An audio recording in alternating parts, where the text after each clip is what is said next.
কোরআনে বর্ণিত এই দুইটা খাবার খেলে এই শীতে আপনার বড় বড় 4টা রোগ হবে না।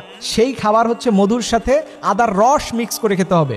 এটা খেলে 1 নম্বরে আপনার নাক বন্ধ হওয়া থেকে আপনি মুক্তি পাবেন।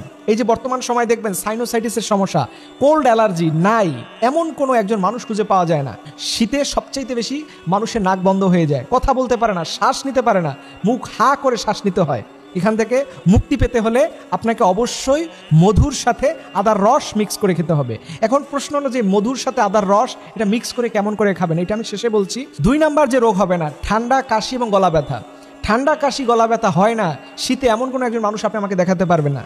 সেই মানুষটাও যদি এই আদার রস এবং মধু এটা মিক্স করে সমানভাবে নিয়মিত 2 বার খেতে পারে, ইনশাআল্লাহ তাআলা তার যে গলা ব্যথা, ঠান্ডা, কাশি এই রোগ থেকে সে মুক্তি পেয়ে যাবে। 3 নাম্বার হচ্ছে গলা শুকিয়ে যায় এবং গলার মধ্যে দেখবেন কণ্ঠনালীর দিকে কফ জমে।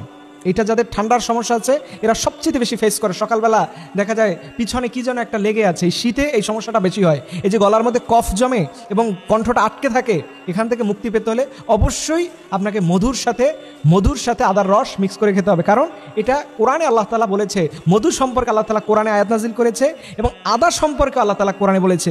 কারণ জান্নাতে আল্লাহ তাআলা আদার রসের একটা শরবত আমাদেরকে পান করাবেন। সুবহানাল্লাহি ওয়া বিহামদিহি। এর জন্য এটা খুবই পাওয়ারফুল। সর্বশেষ এবং 4 নাম্বার হচ্ছে মাথা ব্যথা এবং শরীর ব্যথা। এই যে দেখবেন মাথা ব্যথা, শরীর ব্যথা, এটাও কিন্তু শীতের সবচেয়ে বেশি মানুষের হয়ে থাকে। এবং আল্লাহ তাআলা এই যে মধু এবং আদার কথা বললেন, এটা কোরআন আল কারীমের ভাষায় বলা হচ্ছে যে ফিহি শিফাউল লিন্নাস, এগুলো মানুষের জন্যই তৈরি করেছে। আল্লাহ সুবহানাহু ওয়া তাআলা মানুষের জন্য সবকিছু আয়োজন করেছেন এবং মানুষ যদি এটা ঠিকঠাক মতো ব্যবহার করতে পারে, নিশ্চয়ই আল্লাহ তাআলা ওই মানুষকে শিফা দান করে দিবেন।